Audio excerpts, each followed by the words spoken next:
Thank you very much. Thank you. Thank you very much.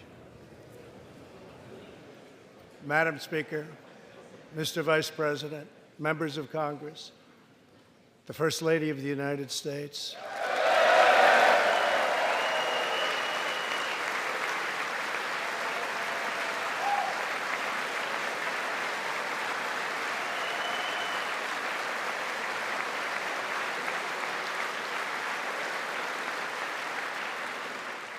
and my fellow citizens, 3 years ago, we launched the Great American Comeback. Tonight, I stand before you to share the incredible results. Jobs are booming, incomes are soaring, poverty is plummeting, crime is falling, confidence is surging, and our country is thriving and highly respected again.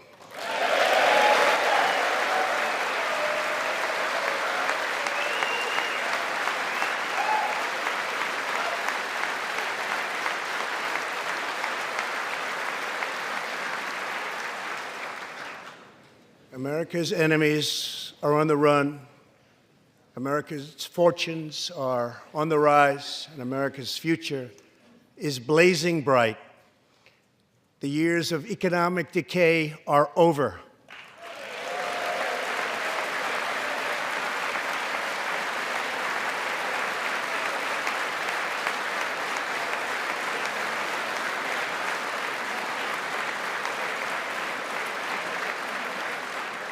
The days of our country being used, taken advantage of, and even scorned by other nations are long behind us.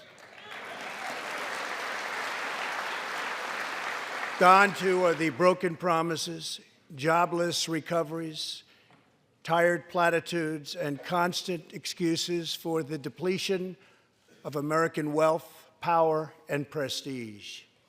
In just 3 short years, we have shattered the mentality of American decline, and we have rejected the downsizing of Americans' destiny.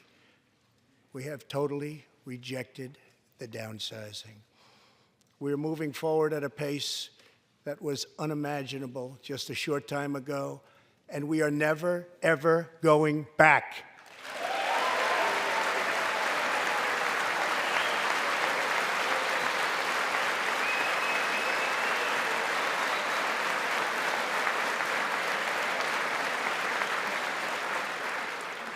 I am thrilled to report to you tonight that our economy is the best it has ever been. Our military is completely rebuilt, with its power being unmatched anywhere in the world, and it's not even close. Our borders are secure. Our families are flourishing. Our values are renewed. Our pride is restored. And for all of these reasons, I say to the people of our great country, and to the members of Congress, the state of our union is stronger than ever before.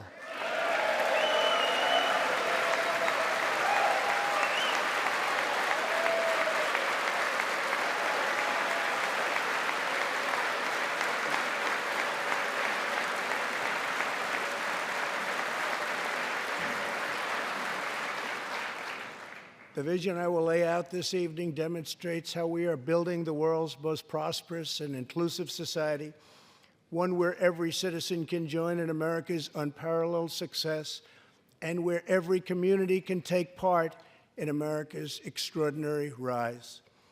From the instant I took office, I moved rapidly to revive the U.S. economy, slashing a record number of job-killing regulations, enacting historic and record-setting tax cuts, and fighting for fair and reciprocal trade agreements.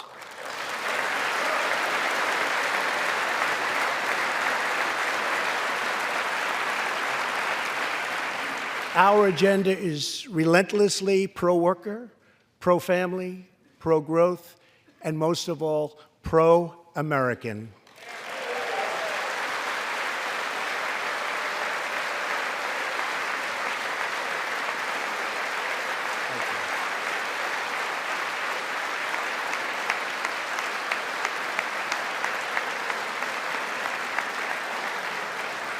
Thank you.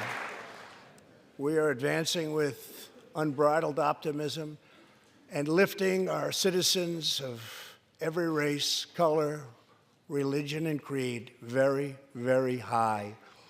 Since my election, we have created 7 million new jobs, 5 million more than government experts projected during the previous administration.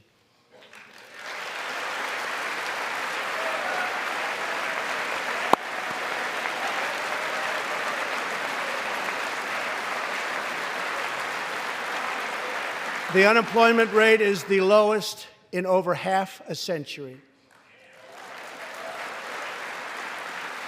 And very incredibly, the average unemployment rate under my administration is lower than any administration in the history of our country.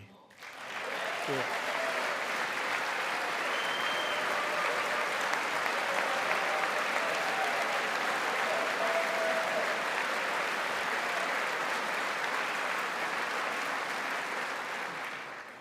If we hadn't reversed the failed economic policies of the previous administration, the world would not now be witnessing this great economic success.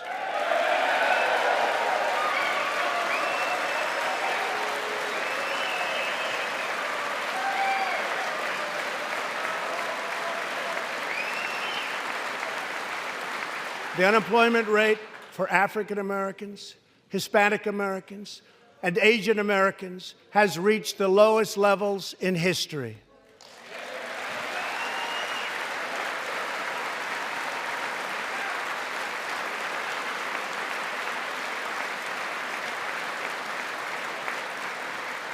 African American youth unemployment has reached an all-time low. African American poverty has declined to the lowest rate ever recorded. The unemployment rate for women reached the lowest level in almost 70 years, and last year women filled 72% of all new jobs added.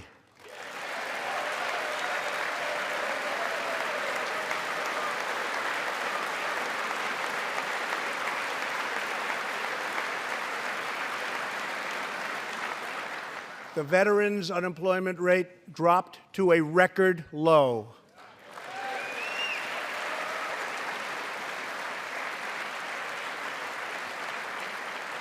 The unemployment rate for disabled Americans has reached an all-time low.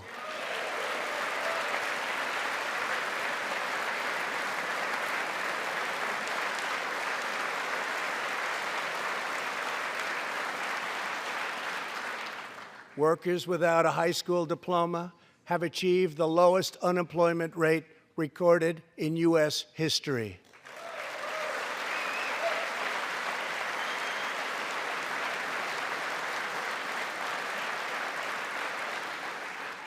A record number of young Americans are now employed.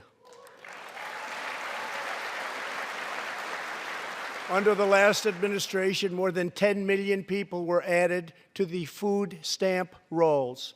Under my administration, 7 million Americans have come off food stamps, and 10 million people have been lifted off of welfare.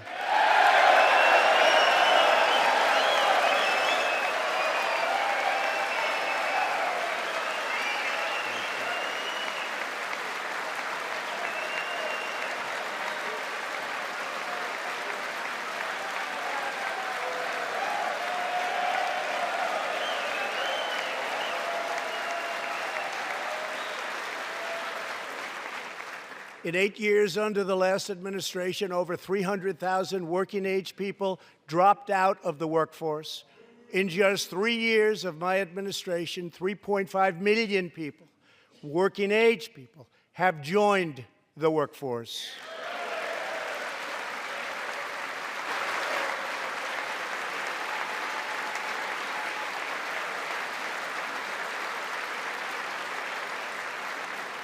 Since my election, the net worth of the bottom half of wage earners has increased by 47%, 3 times faster than the increase for the top 1%.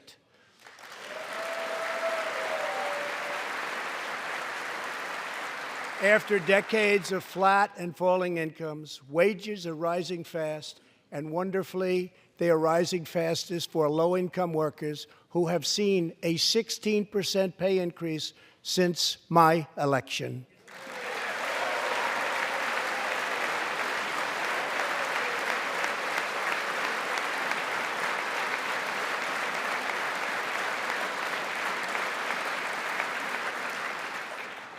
This is a blue-collar boom.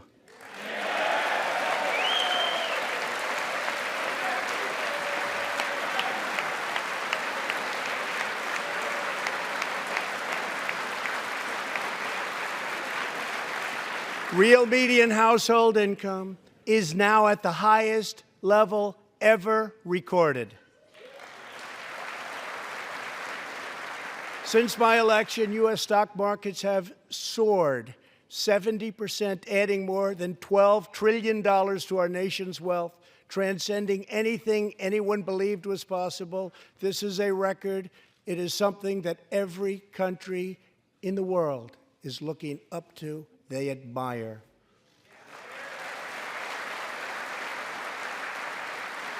Consumer confidence has just reached amazing new highs. All of those millions of people with 401ks and pensions are doing far better than they have ever done before, with increases of 60, 70, 80, 90, and 100% and even more. Jobs and investments are pouring into 9,000 previously neglected neighborhoods, thanks to Opportunity Zones, a plan spearheaded by Senator Tim Scott as part of our great Republican tax cuts.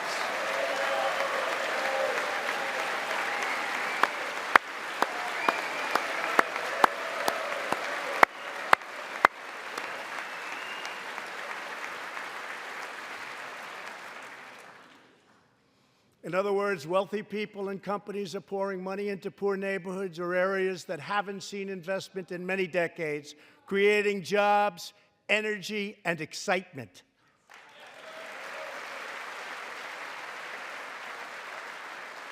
This is the first time that these deserving communities have seen anything like this. It's all working. Opportunity Zones are helping Americans like Army veteran Tony Rankins from Cincinnati, Ohio. After struggling with drug addiction, Tony lost his job, his house, and his family. He was homeless. But then Tony found a construction company that invests in Opportunity Zones. He is now a top tradesman, drug-free, reunited with his family, and he is here tonight. Tony, keep up the great work, Tony.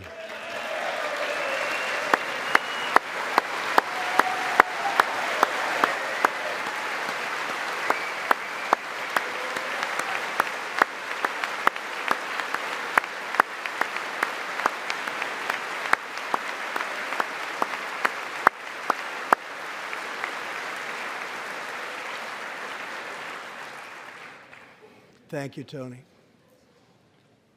Our roaring economy has, for the first time ever, given many former prisoners the ability to get a great job and a fresh start.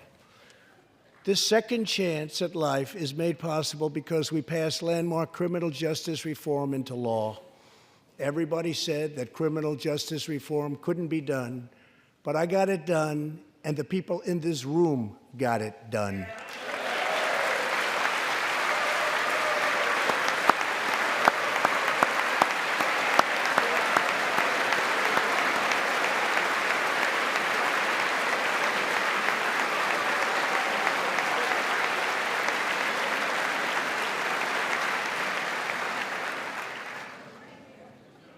Thanks to our bold regulatory reduction campaign, the United States has become the #1 producer of oil and natural gas anywhere in the world, by far.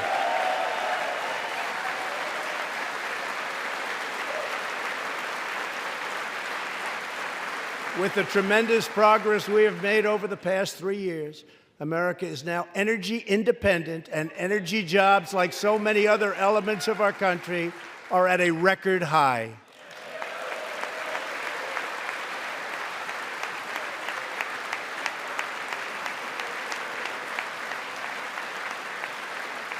We are doing numbers that no one would have thought possible just 3 years ago.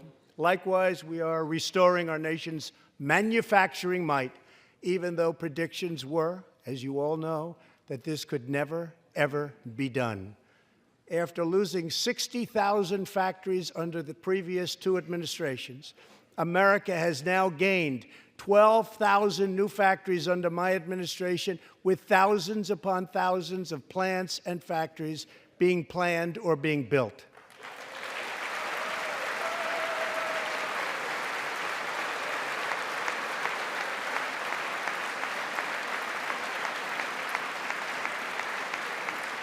Companies are not leaving. They are coming back to the USA.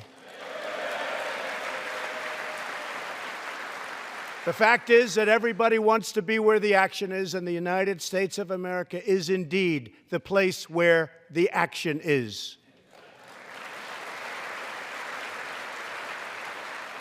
One of the biggest promises I made to the American people was to replace the disastrous NAFTA trade deal.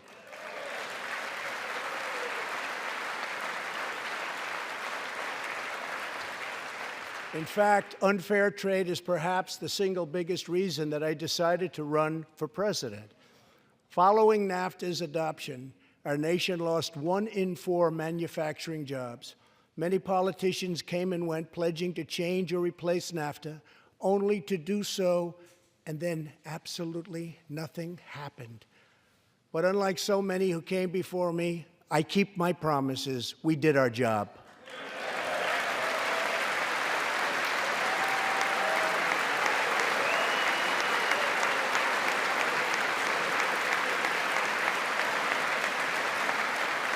Six days ago, I replaced NAFTA and signed the brand new U.S.-Mexico-Canada agreement into law. The USMCA will create nearly 100,000 new high-paying American auto jobs and massively boost exports for our farmers, ranchers, and factory workers.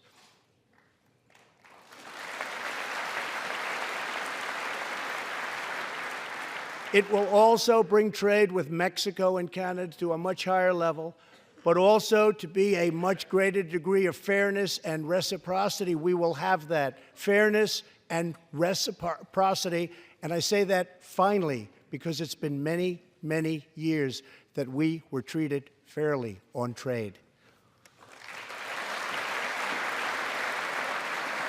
This is the first major trade deal in many years to earn the strong backing of America's labor unions.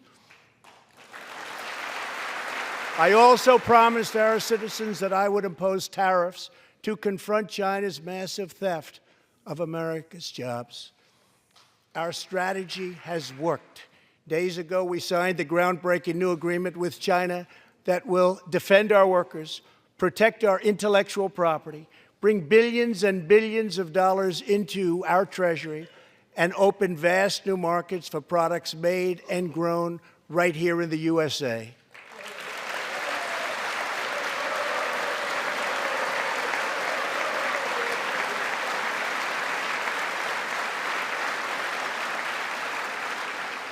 For decades, China has taken advantage of the United States.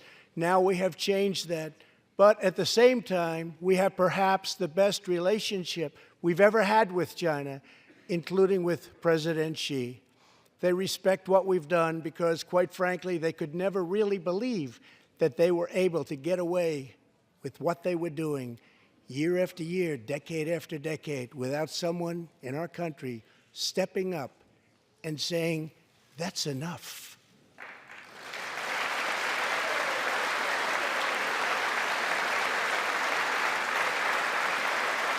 Now we want to rebuild our country, and that's exactly what we're doing. We are rebuilding our country. As we restore American leadership throughout the world, we are once again standing up for freedom in our hemisphere. That's why my administration reversed the failing policies of the previous administration on Cuba.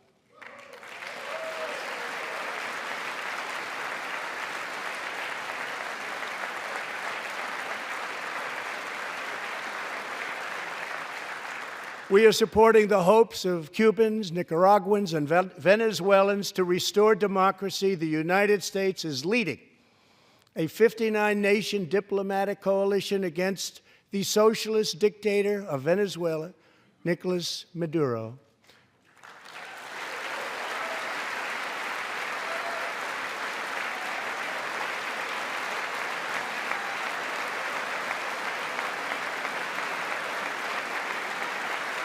Maduro is an illegitimate ruler, a tyrant who brutalizes his people, but Maduro's grip on tyranny will be smashed and broken.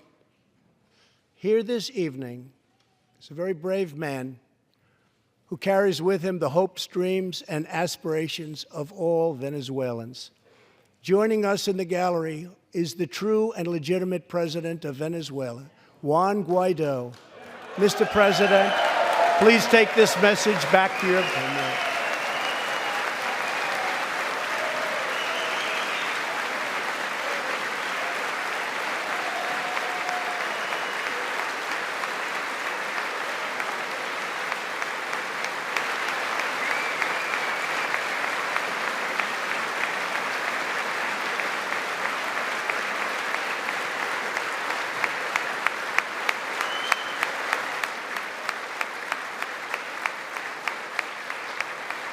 Thank you, Mr. President.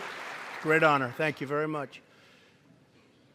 Please take this message back that all Americans are united with the Venezuelan people in their righteous struggle for freedom. Thank you very much, Mr. President.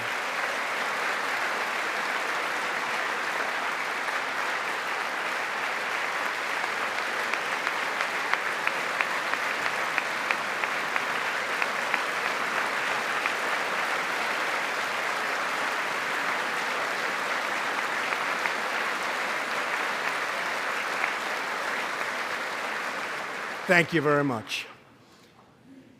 Socialism destroys nations, but always remember, freedom unifies the soul.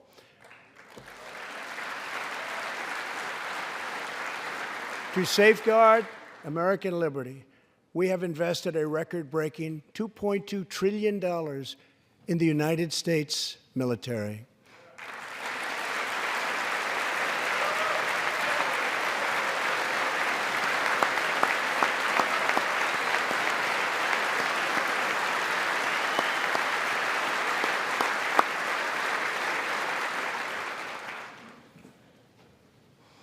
We have purchased the finest planes, missiles, rockets, ships, and every other form of military equipment, and it's all made right here in the USA.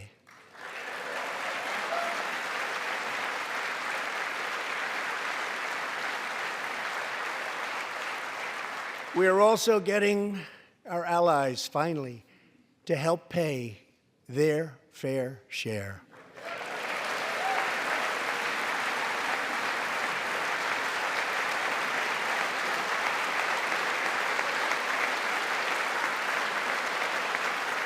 I have raised contributions from other NATO members by more than $400 billion, and the number of allies meeting their minimum obligations has more than doubled.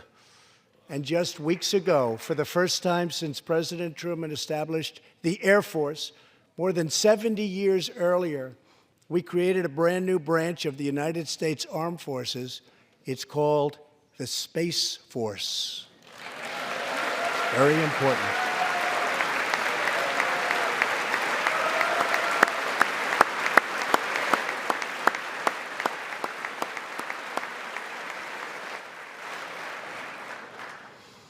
In the gallery tonight, we have a young gentleman, and what he wants so badly, 13 years old, Ian Launfay. He's an 8th grader from Arizona. Ian, please stand up. Ian has always dreamed of going to space. He was the first in his class and among the youngest at an aviation academy. He aspires to go to the Air Force Academy, and then he has his eye on the Space Force. As Ian says, most people look up at space. I want to look down on the world.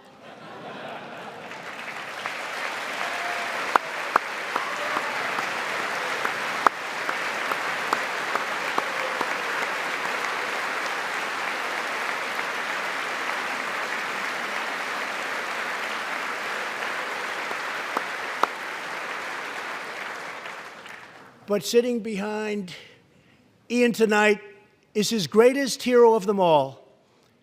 Charles McGee was born in Cleveland, Ohio, 1 century ago.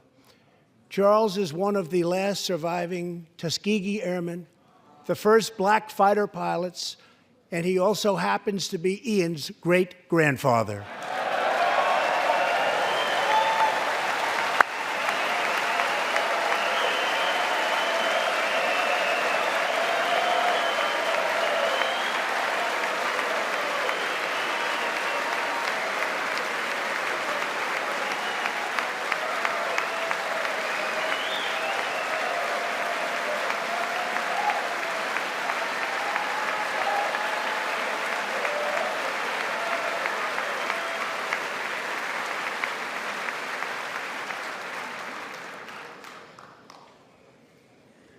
Incredible story.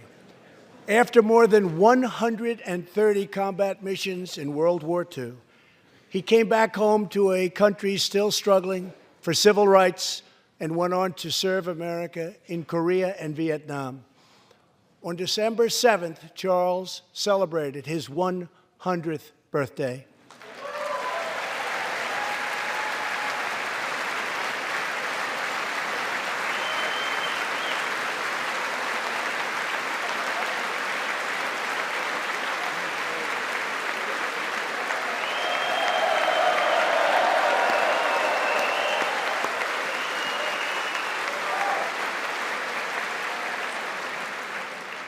A few weeks ago, I signed a bill promoting Charles McGee to Brigadier General, and earlier today, I pinned the stars on his shoulders in the Oval Office.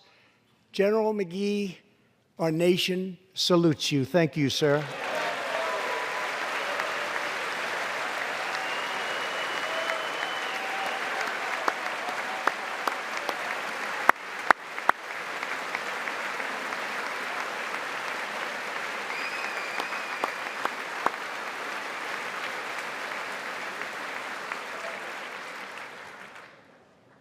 From the Pilgrims to the founders, from the soldiers at Valley Forge to the marchers at Selma, and from President Lincoln to the Reverend Martin Luther King, Americans have always rejected limits on our children's future. Members of Congress, we must never forget that the only victories that matter in Washington are victories that deliver for the American people.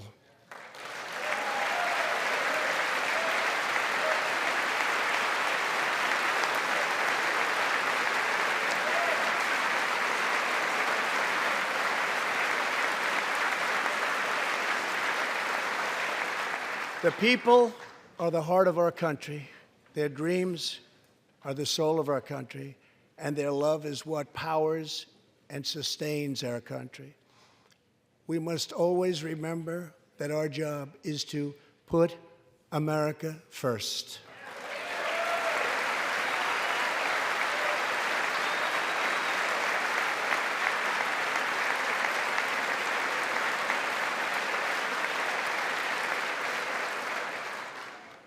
The next step forward in building an inclusive society is making sure that every young American gets a great education and the opportunity to achieve the American dream. Yet for too long, countless American children have been trapped in failing government schools. To rescue these students, 18 states have created school choice in the form of opportunity scholarships. The programs are so popular that tens of thousands of students remain on a waiting list. One of those students is Janiyah Davis, a fourth grader from Philadelphia. Janiyah.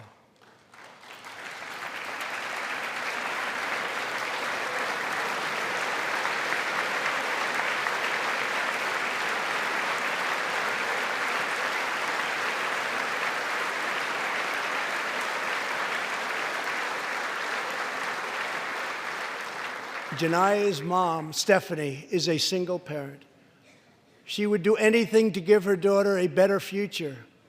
But last year, that future was put further out of reach when Pennsylvania's governor vetoed legislation to expand school choice to 50,000 children. Jania and Stephanie are in the gallery. Stephanie, thank you so much for being here with your beautiful daughter. Thank you very much.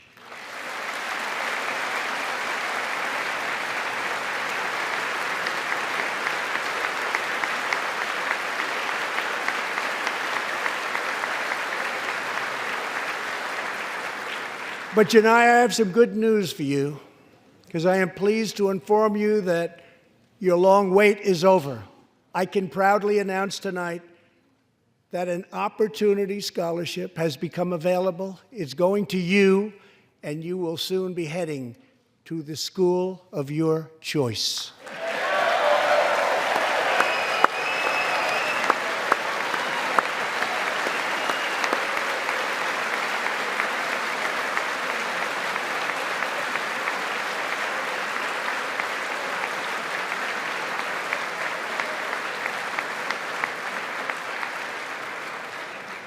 Now I call on Congress to give 1 million American children the same opportunity Jania has just received.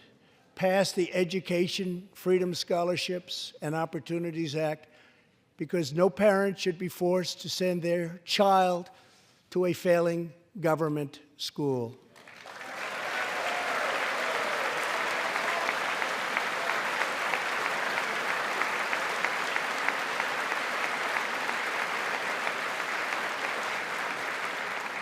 Every young person should have a safe and secure environment in which to learn and to grow. For this reason, our magnificent First Lady has launched the Be Best initiative to advance a safe, healthy, supportive, and drug-free life for the next generation, online, in school, and in our communities. Thank you, Melania, for your extraordinary love and profound care for America's children. Thank you very much.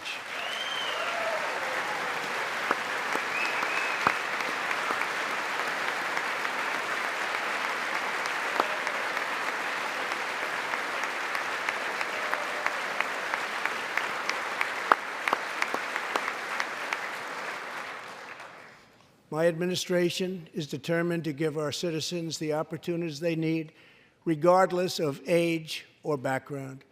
Through our pledge to American workers, over 400 companies will also provide new jobs and education opportunities to almost 15 million Americans.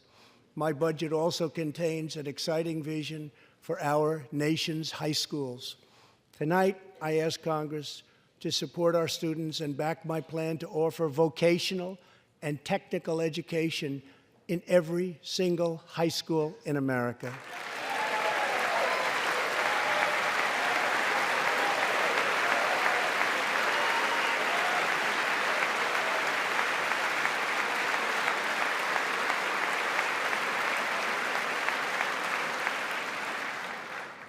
To expand equal opportunity, I am also proud that we achieved record and permanent funding for our nation's historically black colleges and universities.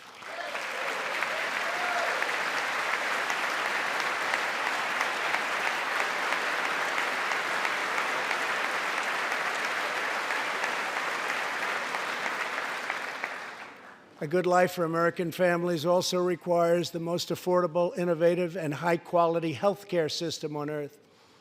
Before I took office, health insurance premiums had more than doubled in just 5 years. I moved quickly to provide affordable alternatives.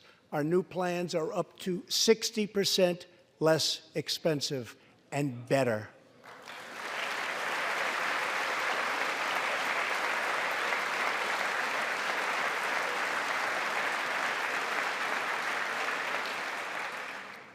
I've also made an ironclad pledge to American families. We will always protect patients with pre-existing conditions.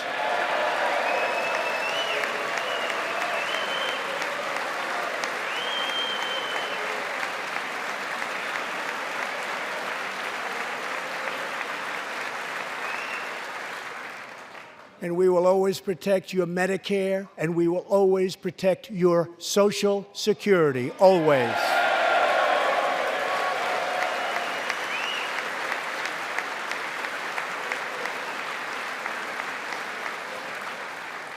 The American patient should never be blindsided by medical bills. That is why I signed an executive order requiring price transparency.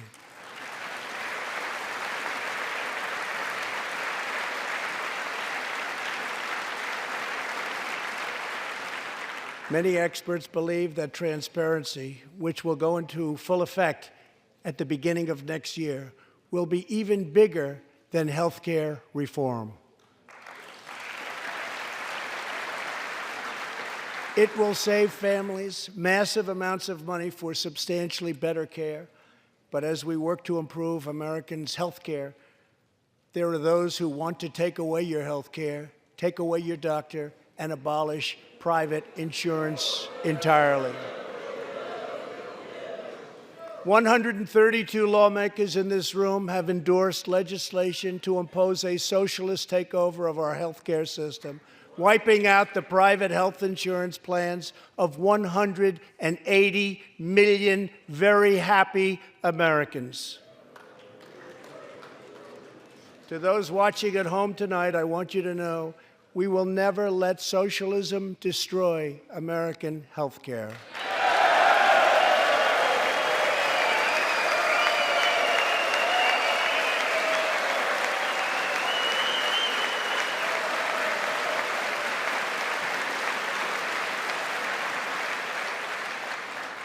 Over 130 legislators in this chamber have endorsed legislation that would bankrupt our nation by providing free taxpayer-funded health care to millions of illegal aliens, forcing taxpayers to subsidize free care for anyone in the world who unlawfully crosses our borders. These proposals would raid the Medicare benefits of our seniors and that our seniors depend on, while acting as a powerful lure for illegal immigration. That is what is happening in California and other states. Their systems are totally out of control, costing taxpayers vast and unaffordable amounts of money. If forcing American taxpayers to provide unlimited free health care to illegal aliens sounds fair to you, then stand with the radical left. But if you believe that we should defend American patients and American seniors, then stand with me and pass legislation to prohibit free government health care for illegal aliens.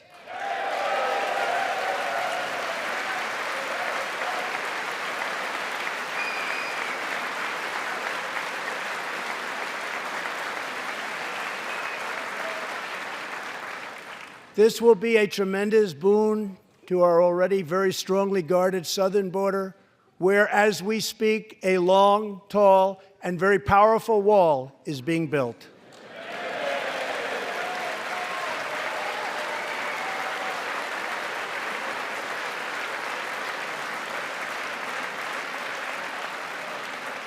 We have now completed over 100 miles and have over 500 miles fully completed in a very short period of time. Early next year, we will have substantially more than 500 miles completed. My administration is also taking on the big pharmaceutical companies. We have approved a record number of affordable generic drugs, and medicines are being approved by the FDA at a faster clip than ever before.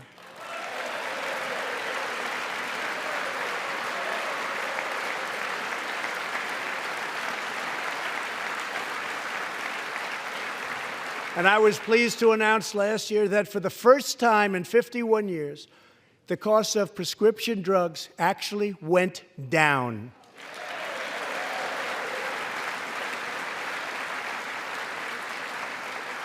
And working together, Congress can reduce drug prices substantially from current levels. I've been speaking to Senator Chuck Grassley of Iowa and others in Congress in order to get something on drug pricing done, and done quickly and properly. I'm calling for bipartisan legislation that achieves the goal of dramatically lowering prescription drug prices. get a bill on my desk, and I will sign it into law immediately.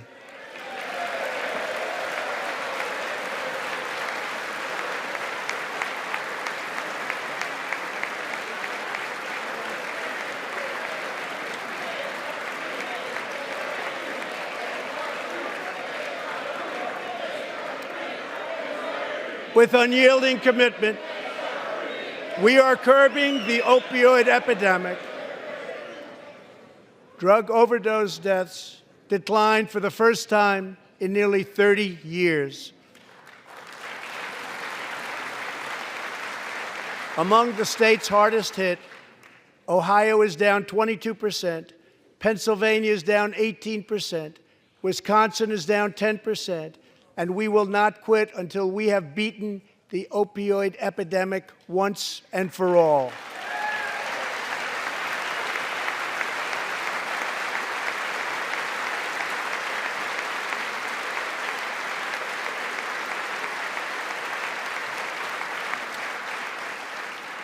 Protecting Americans' health also means fighting infectious diseases.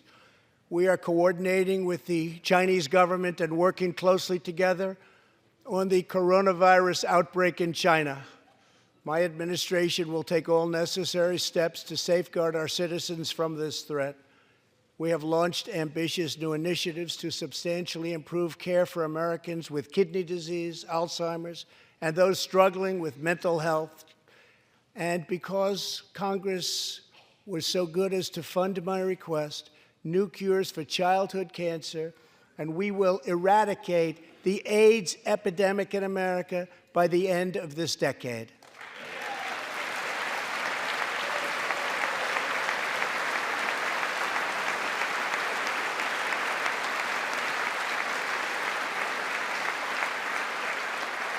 Almost every American family knows the pain when a loved one is diagnosed with a serious illness. Here tonight is a special man, beloved by millions of Americans, who just received a stage 4 advanced cancer diagnosis. This is not good news, but what is good news is that he is the greatest fighter and winner that you will ever meet.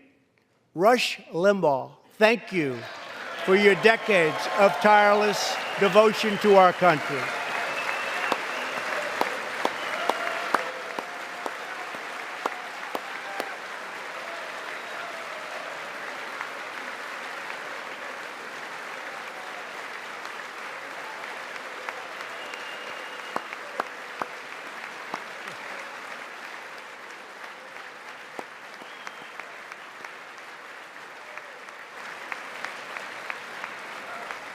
And Rush, in recognition of all that you have done for our nation, the millions of people a day that you speak to and that you inspire, and all of the incredible work that you have done for charity, I am proud to announce tonight that you will be receiving our country's highest civilian honor, the Presidential Medal of Freedom.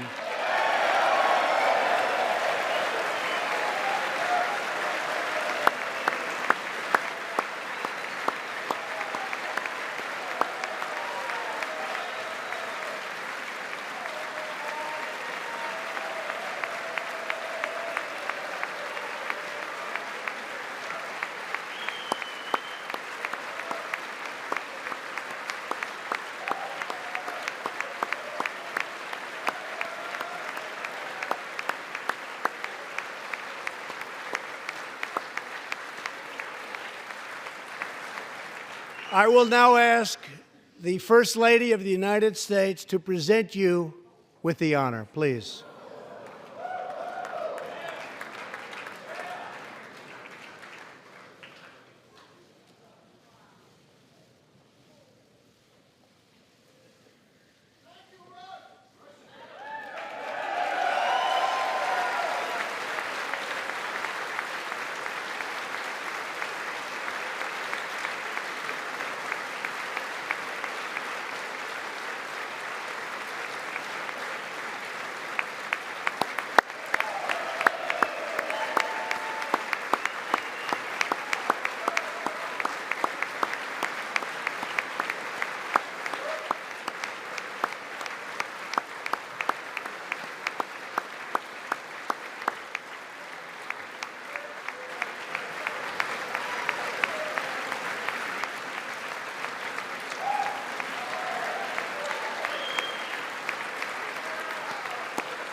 Rush and Catherine, congratulations.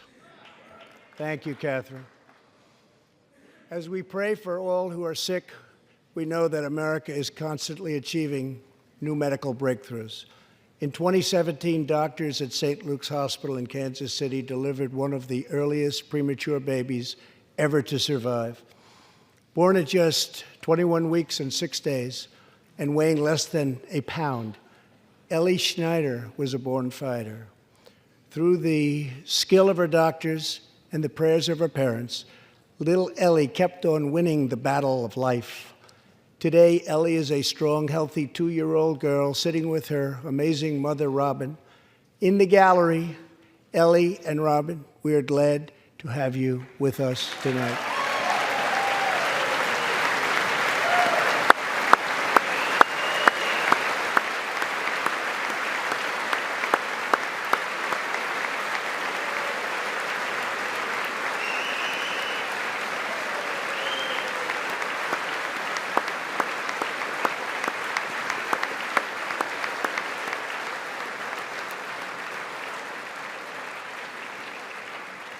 Ellie reminds us that every child is a miracle of life.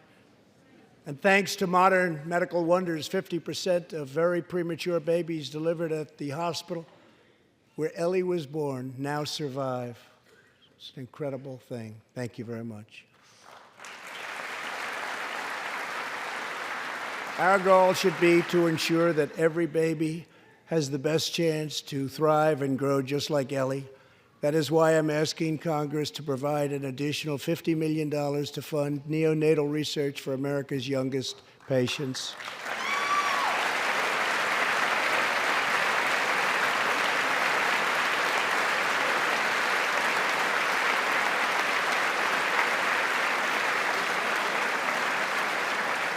That is why I'm also calling upon members of Congress here tonight to pass legislation finally banning the late-term abortion of babies.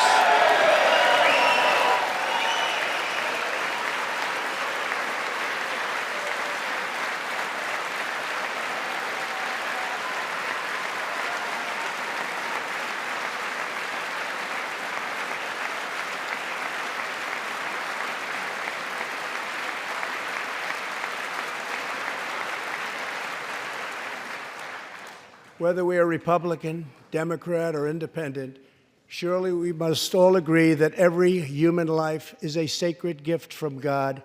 As we support America's moms and dads, I was recently proud to sign the law providing new parents in the federal workforce paid family leave, serving as a model for the rest of the country.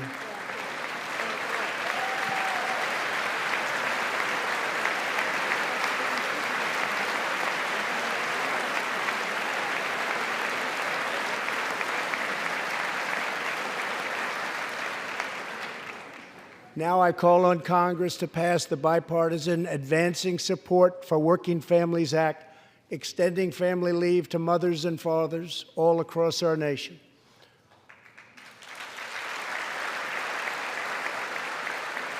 $40 million American families have an average $2,200 extra thanks to our child tax credit.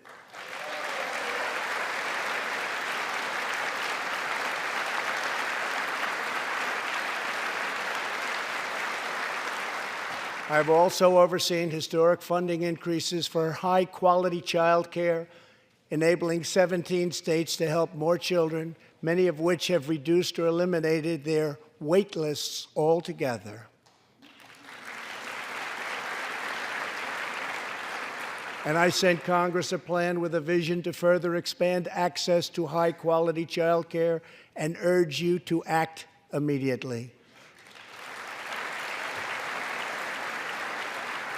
To protect the environment, days ago I announced that the United States will join the 1 Trillion Trees Initiative, an ambitious effort to bring together government and private sector to plant new trees in America and all around the world.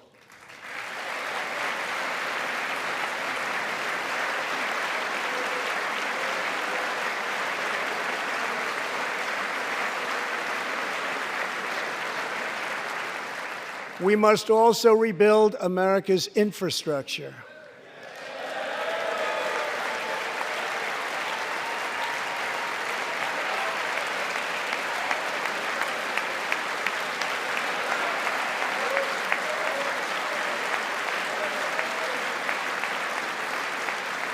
I ask you to pass Senator John Barrasso's highway bill to invest in new roads, bridges, and tunnels all across our land. I'm also committed to ensuring that every citizen can have access to high-speed internet, including and especially in rural America.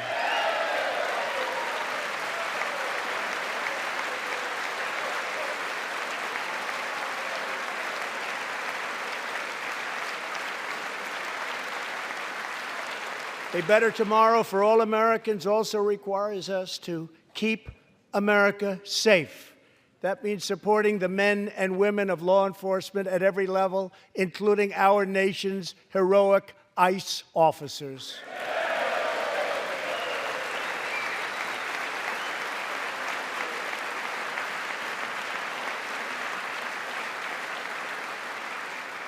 Last year, our brave ICE officers arrested more than 120,000 criminal aliens charged with nearly 10,000 burglaries, 5,000 sexual assaults, 45,000 violent assaults, and 2,000 murders. Tragically, there are many cities in America where radical politicians have chosen to provide sanctuary for these criminal illegal aliens. In sanctuary cities, local officials order police to release dangerous criminal aliens to prey upon the public instead of handing them over to ICE to be safely removed. Just 29 days ago, a criminal alien freed by the sanctuary city of New York was charged with the brutal rape and murder of a 92-year-old woman. The killer had been previously arrested for assault, but under New York's sanctuary policies, he was set free. If the city had honored ICE's detainer request, his victim would still be alive today. The state of California passed an outrageous law declaring their whole state to be a sanctuary for criminal illegal immigrants, a very terrible sanctuary with catastrophic results. Here is just one tragic example. In December 2018, California police detained an illegal alien with 5 prior arrests, including convictions for robbery and assault.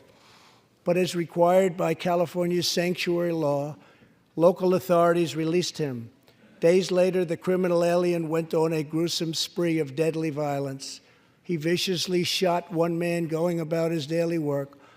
He approached a woman sitting in her car and shot her in the arm and in the chest. He walked into a convenience store and wildly fired his weapon. He hijacked a truck and smashed into vehicles, critically injuring innocent victims. One of the victims is a terrible, terrible situation. Died, 51-year-old American named Rocky Jones. Rocky was at a gas station when this vile criminal fired 8 bullets at him from close range, murdering him in cold blood. Rocky left behind a devoted family, including his brothers, who loved him more than anything else in the world. One of his grieving brothers is here with us tonight. Jody, would you please stand? Jody, thank you.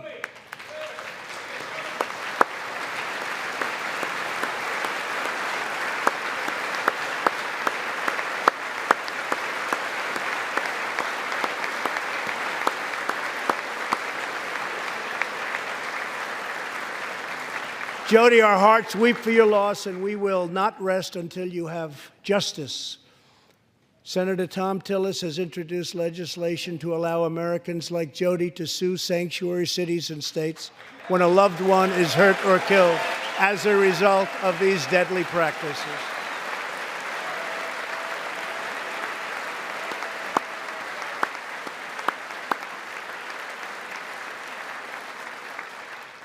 I ask Congress to pass the Justice for Victims of Sanctuary Cities Act immediately. The United States of America should be a sanctuary for law-abiding Americans, not criminal aliens.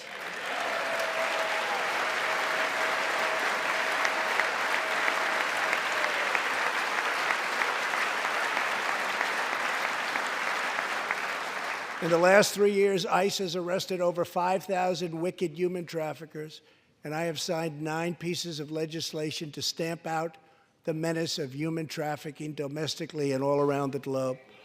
My administration has undertaken an unprecedented effort to secure the southern border of the United States.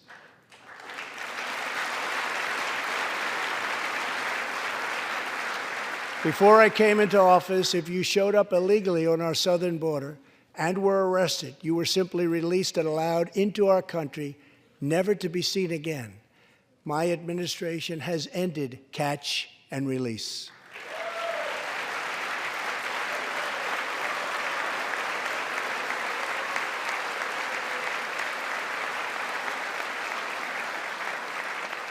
If you come illegally, you will now be promptly removed from our country.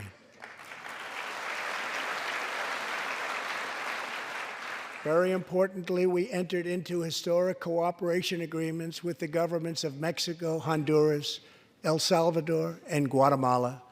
As a result of our unprecedented efforts, illegal crossings are down 75% since May, dropping 8 straight months in a row.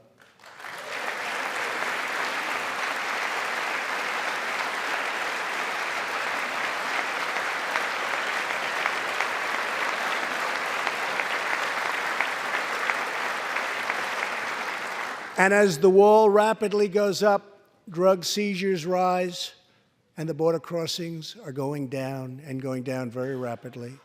Last year, I traveled to the border in Texas and met Chief Patrol Agent Raul Ortiz.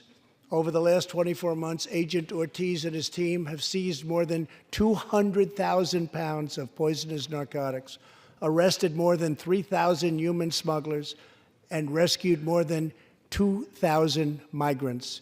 Days ago, Agent Ortiz was promoted to Deputy Chief of Border Patrol, and he joins us tonight. Chief Ortiz, please stand.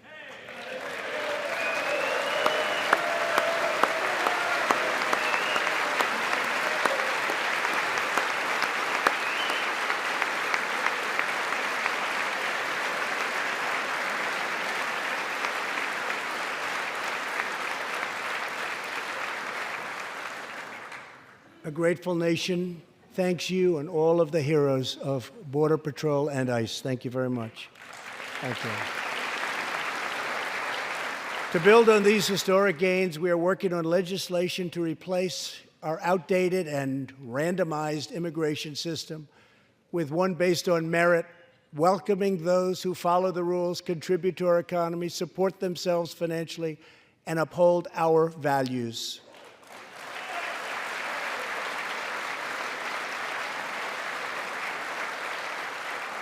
With every action, my administration is restoring the rule of law and reasserting the culture of American freedom.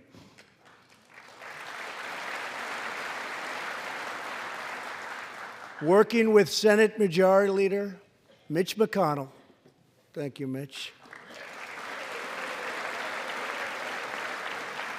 and his colleagues in the Senate, we have confirmed a record number of 187 new federal judges to uphold our Constitution as written. This includes 2 brilliant new Supreme Court justices, Neil Gorsuch and Brett Kavanaugh. Thank you.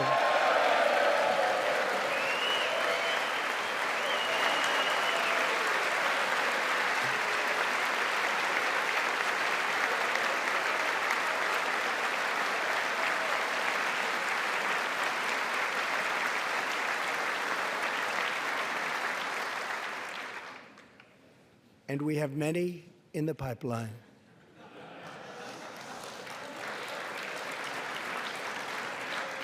My administration is also defending religious liberty, and that includes the constitutional right to pray in public schools.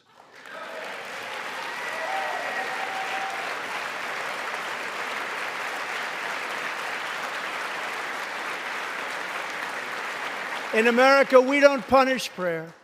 We don't tear down crosses. We don't ban symbols of faith. We don't muzzle preachers and pastors. In America, we celebrate faith.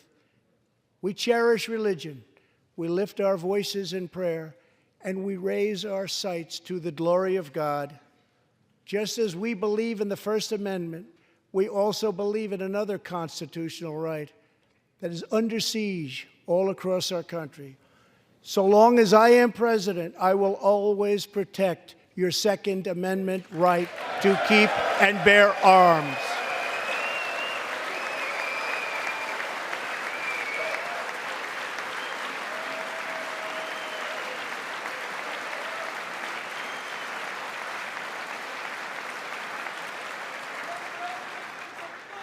In reaffirming our heritage as a free nation, we must remember that America has always been a frontier nation. Now we must embrace the next frontier, America's manifest destiny in the stars. I am asking Congress to fully fund the Artemis program to ensure that the next man and the first woman on the moon will be American astronauts, using this as a launching pad to ensure that America is the first nation to plant its flag on Mars.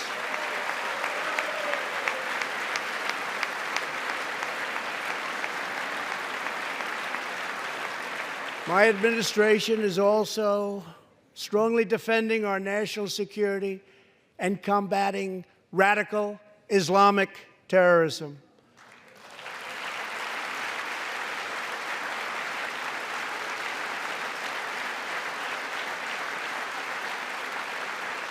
Last week, I announced a groundbreaking plan for peace between Israel and the Palestinians. Recognizing that all past attempts have failed, we must be determined and creative in order to stabilize the region and give millions of young people the chance to realize a better future. 3 years ago, the barbarians of ISIS held over 20,000 square miles of territory in Iraq and Syria. Today, the ISIS territorial caliphate has been 100% destroyed, and the founder and leader of ISIS, the bloodthirsty killer known as al-Baghdadi, is dead.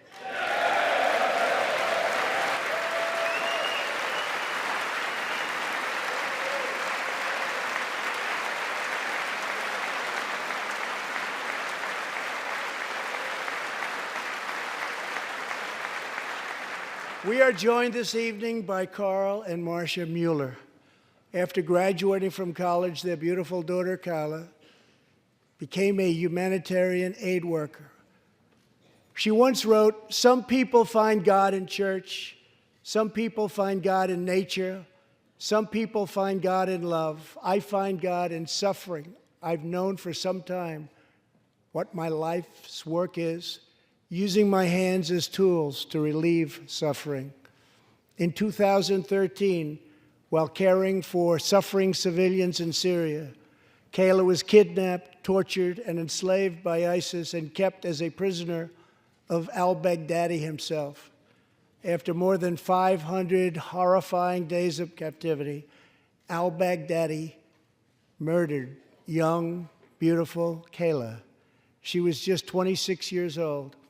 On the night that U.S. Special Forces operations ended al-Baghdadi's miserable life, the chairman of the Joint Chiefs of Staff, General Mark Milley, received a call in the Situation Room.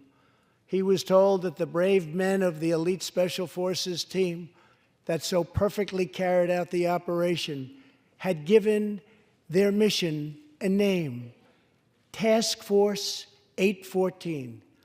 It was a reference to a special day, August 14th, Kayla's birthday. Carl and Marcia, America's warriors, never forgot Kayla, and neither will we. Thank you.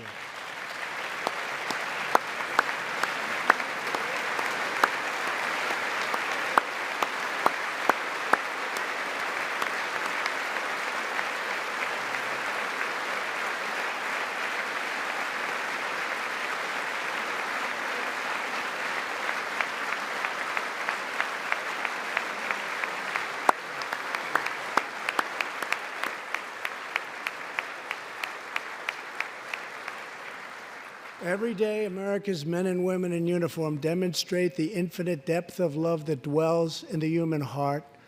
One of these American heroes was Army Staff Sergeant Christopher Hake. On his second deployment to Iraq in 2008, Sergeant Hake wrote a letter to his one-year-old son, Gage. "I will be with you again," he wrote to Gage. "I will teach you to ride your first bike, build your first sandbox, watch you play sports, and see you have kids also. I love you, son. Take care of your mother. I am always with you, Daddy." On Easter Sunday of 2008, Chris was out on patrol in Baghdad when his Bradley fighting vehicle was hit by a roadside bomb. That night, he made the ultimate sacrifice for our country. Sergeant Hake now rests in eternal glory in Arlington, and his wife, Kelly, is in the gallery tonight, joined by their son, who is now a 13-year-old and doing very, very well. To Kelly and Gage, Chris will live in our hearts forever. He is looking down on you now. Thank you.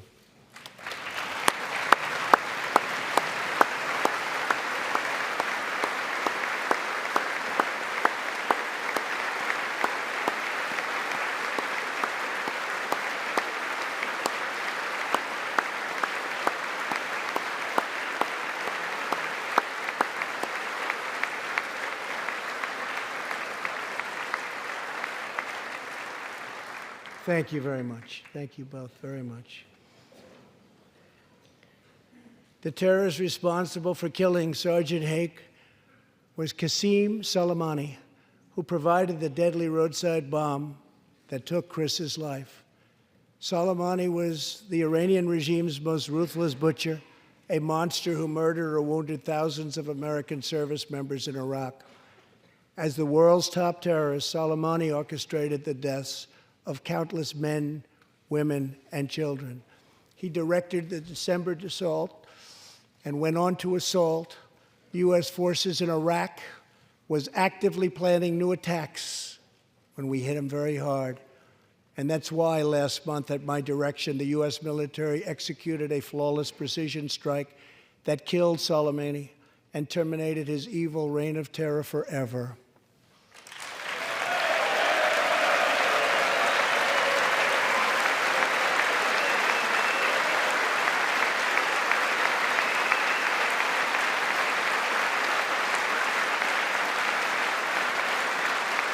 Our message to the terrorists is clear. You will never escape American justice. If you attack our citizens, you forfeit your life.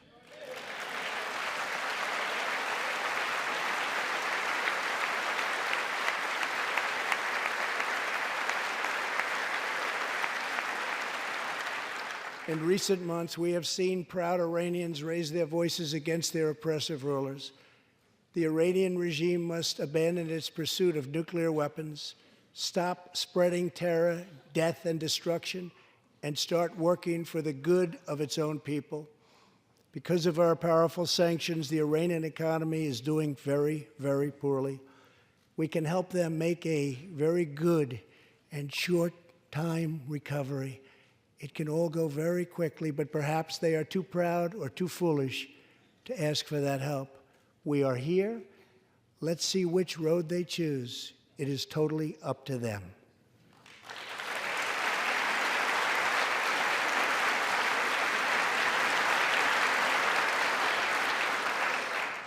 As we defend American lives, we are working to end America's wars in the Middle East. In Afghanistan, the determination and valor of our warfighters has allowed us to make tremendous progress, and peace talks are now underway. I am not looking to kill hundreds of thousands of people in Afghanistan, many of them totally innocent. It is also not our function to serve other nations as law enforcement agencies. These are warfighters that we have, the best in the world, and they either want to fight to win or not fight at all. We are working to finally end America's longest war and bring our troops back home.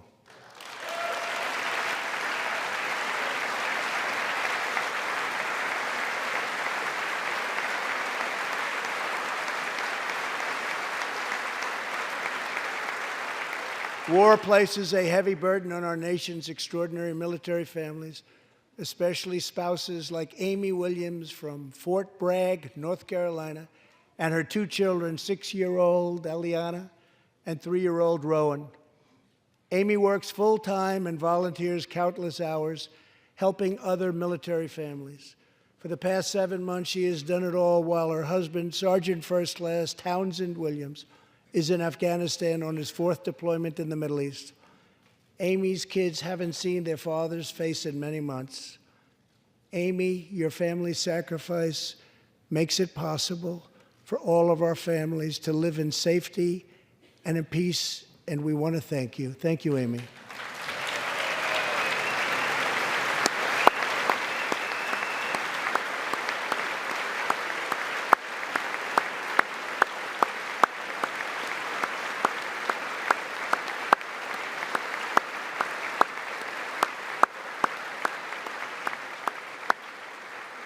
But Amy, there is one more thing. Tonight we have a very special surprise. I am thrilled to inform you that your husband is back from deployment. He is here with us tonight, and we couldn't keep him waiting any longer.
Welcome home, Sergeant Williams. Thank you very much. As the world bears witness tonight, America is a land of heroes. This is a place where greatness is born, where destinies are forged, and where legends come to life. This is the home of Thomas Edison and Teddy Roosevelt, of many great generals, including Washington, Pershing, Patton, and MacArthur. This is the home of Abraham Lincoln, Frederick Douglass, Amelia Earhart, Harriet Tubman, the Wright brothers, Neil Armstrong, and so many more. This is the country where children learn names like Wyatt Earp, Davy Crockett, and Annie Oakley. This is the place where the Pilgrims landed at Plymouth and where Texas patriots made their last stand at the Alamo.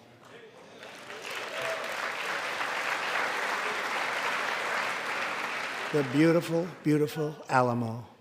The American nation was carved out of the vast frontier by the toughest, strongest, fiercest, and most determined men and women ever to walk on the face of the earth.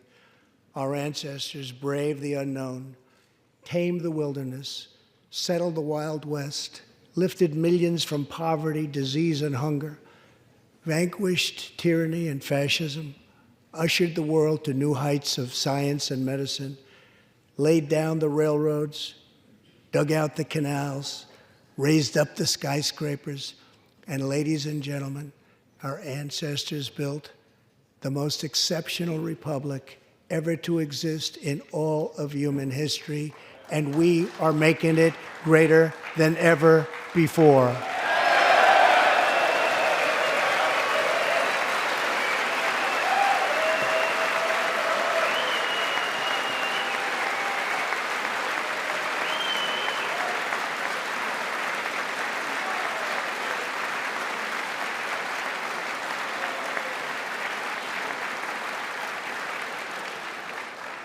This is our glorious and magnificent inheritance. We are Americans. We are pioneers. We are the pathfinders. We settled the new world. We built the modern world. And we changed history forever by embracing the eternal truth that everyone is made equal by the hand of Almighty God.